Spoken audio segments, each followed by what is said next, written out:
Se burlaban de él por andar en muletas, sin imaginar que tiempo después le cerraría la boca a todos. Ignacio había adquirido desde el vientre una enfermedad que había impedido que sus huesos se desarrollaran completamente. Por eso, era un niño supremamente frágil que necesitaba de cuidados especiales para vivir. Y durante gran parte de su infancia, esta condición llenó a Ignacio de una gran amargura. El niño debió usar muletas para poder caminar. Y mientras estuvo en casa, tener que usarlas no le causó malestar a Ignacio. El problema fue cuando ingresó a un colegio. A pesar de que la institución estaba avalada para educar y atender a niños con cualquier tipo de condición física, aquel lugar se convirtió para Ignacio en un infierno. Pronto se dio cuenta de que el título de incluyentes que ostentaba aquel colegio era solo una formalidad que en nada se correspondía con la realidad. Desde el primer día, los niños que no tenían ninguna enfermedad eran supremamente crueles con él y lo empujaban constantemente. Los otros niños, con condiciones similares a la suya, pasaban por el mismo infierno. Sin embargo, lo que más lastimaba a Ignacio era que la mayoría de los docentes y directivos de aquella institución no hacían nada para evitar el matoneo. Y es que la mayoría de aquellos crueles niños eran hijos de personas influyentes a los que no se les podía reprender. De lo contrario, el colegio perdería ingresos económicos importantes. Los padres de Ignacio se hallaban en una encrucijada, pues en aquella ciudad no había ningún otro colegio que aceptara a su hijo. Pero tampoco podían permitir que su hijo sufriera más. Por tanto, decidieron contratar docentes para que el niño se educara en casa. Pero el experimento no duró mucho, pues la salud de Ignacio empeoró al verse encerrado en su casa, sin oportunidad de ver a otras personas y de salir. Era necesario buscar otra solución. Parecía no haber salida, hasta que el mismo Ignacio se le ocurrió una idea. Pensó que quizá los niños dejarían de molestarlo si él tenía a alguien que lo acompañara y lo defendiera en todo momento. Y como sus padres no podrían cumplir esa función, ni podían contratar a un guardaespaldas para él, lo mejor sería que le regalaran un perro entrenado para defenderlo en caso de que fuera necesario. A los padres de Ignacio, la idea les pareció un poco exagerada, pero como sabían que su hijo estaba sufriendo, decidieron que tenían que hacer todo lo posible para hacer un poco más liviana su vida. Y así fue que llegó Bruno, un hermoso golden, que se encariñó con Ignacio a primera vista, y desde entonces no se separó de él. Bruno era un perro lazarillo, y aunque Ignacio no era ciego, cumplía bien sus funciones de guía.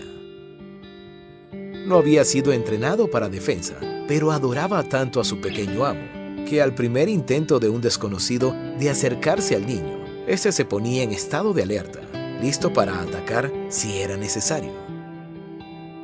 Cuando Ignacio finalmente volvió al colegio, las cosas fueron distintas. Solo hizo falta un primer intento de hacer caer al niño y de burlarse de que andaba en muletas y ahora además con un perro, para que Bruno se lanzara sobre quien lo estaba atacando. No le hizo daño al otro niño, pero este acto fue suficiente para que, en adelante, nadie más molestara a Ignacio. A medida que las semanas pasaban y que el perro se adaptaba cada vez más a su función, ya no defendió solo a Ignacio, sino a todos los demás niños que antes habían sido humillados y que ahora tenían un ángel de 4 patas que velaba por su seguridad. El aspecto de Bruno era tan adorable que ninguno de los atacantes podía guardarle rencor y finalmente el matoneo en el colegio se acabó. Un solo perro había logrado eso a lo que los humanos no se habían atrevido para no perder dinero. Ese perro era un verdadero ejemplo de la humanidad que a todos ellos les faltaba, e Ignacio lo amaba por eso.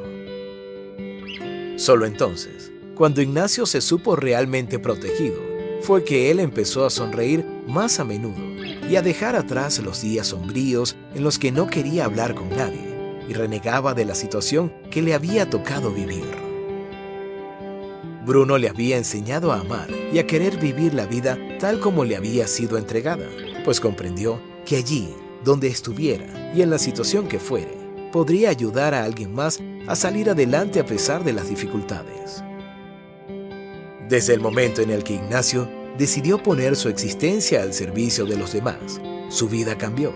Ahora, cada nuevo día lo recibe alegre y agradecía constantemente por sus padres y por Bruno. Por su actitud, hizo que su cuerpo se adaptara satisfactoriamente a las terapias que recibía, logrando algo inesperado. A él y a sus padres le habían dicho que la enfermedad le permitiría vivir muchos años, pero que las muletas tendrían que acompañarlo siempre. La sorpresa de todos fue enorme al ver que un día, milagrosamente, Ignacio no necesitó más apoyo que el de un bastón para caminar.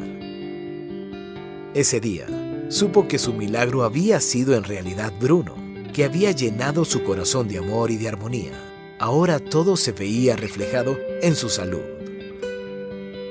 Ignacio y Bruno fueron compañeros inseparables por muchos años. Ambos se habían hecho conocidos en su ciudad por el ejemplo de vida que eran, y porque allí donde estuvieran, siempre tendían una mano amiga a quien lo necesitara. Bruno se había convertido en rescatista, y en el transcurso de su existencia fue incontable la cantidad de personas a las que ayudó. Ignacio, por su parte, era un consejero que hablaba desde su propia experiencia y que generaba una gran confianza en todo aquel que decidía hablar con él, salvando a más de una persona de caer en la desesperación. A lo largo de los años, muchos de los compañeros que un día se burlaron de Ignacio tuvieron que recurrir a él por ayuda, y sin que él les hiciera ningún tipo de reclamo por los malos momentos que le habían hecho pasar en su niñez. Estos le pedían perdón llorando. Ignacio, que en su corazón ya había perdonado a todos los que en algún momento le hicieron daño, se limitaba a abrazarlos, a reconfortar sus corazones con sabias palabras que perduraban en la memoria de quienes las oían. Ignacio y su perro fueron compañeros durante 17 años, cuando su fiel compañero murió. Él vivió el resto de su vida, ayudando a todo aquel que lo necesitara, sin olvidar jamás a su amado Bruno, que le había salvado la vida de múltiples formas y del que había aprendido a amar incondicionalmente a toda la humanidad. Si te gustó esta historia, dale like y compártela con tus amigos y familiares. Y no olvides suscribirte al canal.